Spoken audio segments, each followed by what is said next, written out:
Hey, welcome back to another video. Today I'm going to try to push to top 700 with Sparky Wizard Rage, my main deck. We're so close to 600 subscribers, so make sure to like and subscribe if you enjoyed this content.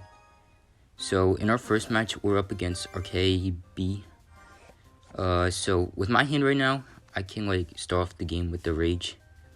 But I just want to wait a bit to see what he does. Okay, Sparky's first play. If he wins, I'm going to BM him because he just starting handed me because I don't have a giant, and Sparky first play is pretty annoying, and even I don't do that, so we'll see what he does. I'm just going to Dark Prince here. Oh, he actually has NATO, so it's pretty unfortunate, but luckily my Sparky hits his Sparky, so I really don't know what that NATO was, but I think he was just trying to predict my giant or something.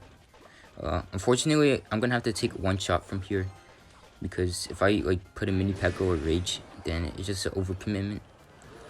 I don't want to play mini Horde because he probably will just fireball it or something.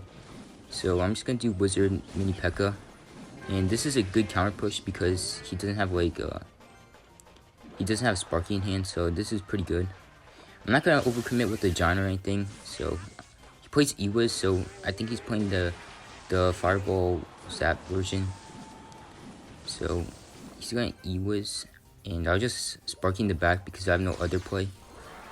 I'm quite sure I have the Elixir advantage because he's not playing anything, and I also have a Elixir collector down, so I'm basically gonna Rage here, and I'm trying to bait out a spell or something because, if he plays Fireball, then I can play Mini Horde. So he's gonna Zap here. That's totally fine by me. I'm gonna play a Mini Horde here just to try to surprise him. He's gonna play Giant Front and Mini Pekka. The reason why I think he overcommitted so much was because I didn't play Mini Horde until now. So I basically caught him by surprise. And since he spent all of his Elixir there, there's no way he's gonna stop Giant Mini Pekka on the opposite lane. And I'm not gonna actually push with the Dark Prince on the left side because I feel like it's not worth it, and he can just E-Wiz or something like that. So I'm just gonna pump here, try to bait out spells, I guess. So he's gonna Sparky here, and what I want to do is basically do split lane pressure so he can't overcommit to Sparky, because if I stack on his Sparky push, then he's just gonna NATO everything together and kill everything. So I'm gonna Minion Horde here, and I'm just gonna Giant here. That was probably not a good Giant because he can just NATO it, but he's gonna E-Wiz here, and I think I'm forced to Mini Pekka this E-Wiz so my Sparky gets a hit on the Giant. I'm gonna do another Sparky here, and to prevent him from NATOing it closer, I'm just gonna play the Dark Prince behind. And with this hand, I have a pretty awkward hand, so I'm just gonna pump again. And the reason why I'm pumping is just to bait out a fireball or something. And basically, I want to stop him from committing to his full push, so I'm gonna do Giant Mini Pekka Rage. And I also don't think he can stop this because the Sparky's out of cycle, and my Mini Pekka will kill his Mini Pekka, and there's no way for him to kill the Giant. So this is gonna be game, and I'm BMing him because he Sparky'd first play, and I don't like people who starting hand people, so I'm just BMing him. Anyway, so that's gonna put us probably in the top 800 or something. Top 887. Alright, so we'll get into the next match, and I'll see you in the next game.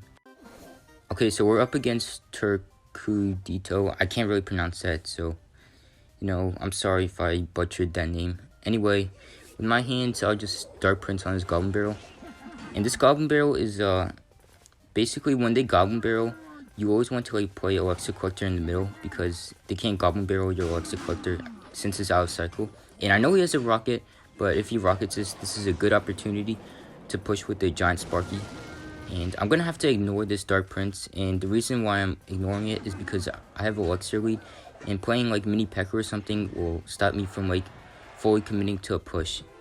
So now that his rocket is out of cycle, I can do Giant Sparky, Mini Pekka Rage, and since his deck doesn't have any swarm cards, because I know he's playing that deck that's Canyon Cart, Rascals, and he really does not have any swarm cards to deal with my Sparky, so I'm just gonna play Mini Pekka with the Sparky, and he's gonna Bandit over here.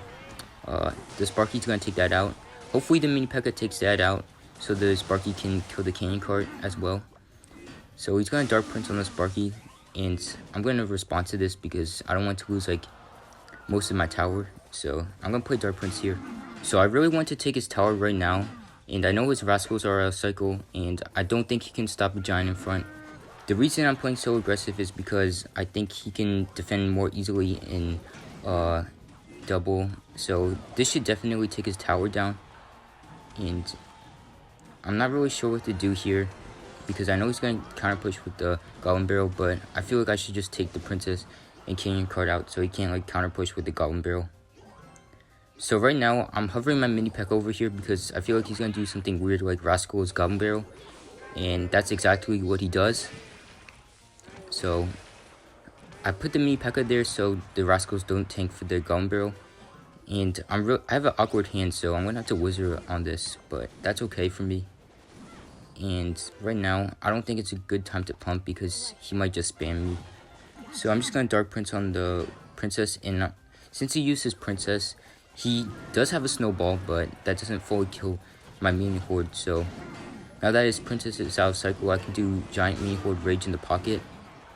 It might not do a lot of damage, but you know, I'm kind of stalling right now because I don't want it to get to overtime. So he's going to Goblin Barrel here, and I'm going to Dark Prince in this spot. So he's going to support the opposite side with the Rascals, and I'm just going to Giant to kite all of this over, and I'm hoping that he doesn't do a Goblin Barrel Rocket because that will take my tower. And I'm just going to like play Wizard in the back to pull this Bandit behind, and this should not take my tower. And I'm going to BM him because he has a hard counter. And also, like, most bait players BM me, so I might as well BM them back. Anyway, I'm top 809 right now. So I'll play like one more match and hopefully we win this and get like top 700. So I'll see you in the next game. So we're up against Cow Jesus P. And basically, with my hand, you know, I might just like leak a bit or play mini P.E.K.K.A if I have to. And he's going to E-Spear in the back. I'm just going to wait a bit. And I really just want to activate my King Tower. And I don't care if it's X-Bower. And this doesn't serve me any help. But I'm just going to leak a bit because I don't really have a better play. So he's going to Archer Queen in the middle. And he's going to pop his ability. Since he popped his ability, I can just like mini horde here. And that will like kill the Archer Queen right away. He's going to Fisherman in the middle. And from what I can tell, he's playing RG, so RG Lightning. So I'm just going to play Elixir Collector right over here because I know that Fisherman's going to get hit, so I'm going to pump on the tower that has the most health. So he's going to RG here. I'm hoping this Sparky hits both the Ghost and Royal Giant. It seems like the Ghost goes in front, so I'm probably going to lose my tower here or most of my tower. And I have such a huge Elixir advantage that I can probably like do Giant in front, and I'm like a card away from Minion Horde, so I can just do Rage and Minion Horde. And since he's playing the Lightning version, he shouldn't be able to stop this unless he has Fireball for some reason. But whenever they have like E-Spirit and like Ghost, they normally have the Lightning version. So the Sparky's gonna hit both the Archer Queen and Tower, and that's gonna be Tower from there. I'm gonna play Elixir Collector. And if he wishes like a lightning or something, I can just like Sparky and then just do a giant mini P.E.K.K.A or just do the same thing, Sparky Giant mini Horde Rage. But I don't think he'll lightning this because he probably wants to save it for my push. So he's gonna Ghost in the back. I doubt he's gonna support that with the RG because that's gonna like give me like basically a huge Elixir advantage and let me counter push. So I'm gonna Giant on the right side to kite the Ghost over. The reason why I'm not giving him the tower is because I want him to waste a lot of Elixir, like a RG or Lightning. So that's why I'm just like cutting the Ghost over. And the main horde is doing so much work, and what you want to like focus on doing Sparky Giant main horde Rage if they have the Lightning version. If they're playing Fireball, definitely do not play main horde unless you baited it out with like a pump or wizard. So he's gonna RG in the back. I assume that means he's giving up. And I'm just gonna Rage this all, and it should be GG from here.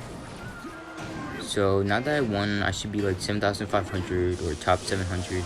And as you can see, he does have Lightning. So Giant Mini Horde Rage is pretty hard to stop without a Fireball. So that's a plus 27 trophies. And let's see where that puts us. Top 743 in the world. If you would like to see more content on this deck, make sure to like and subscribe.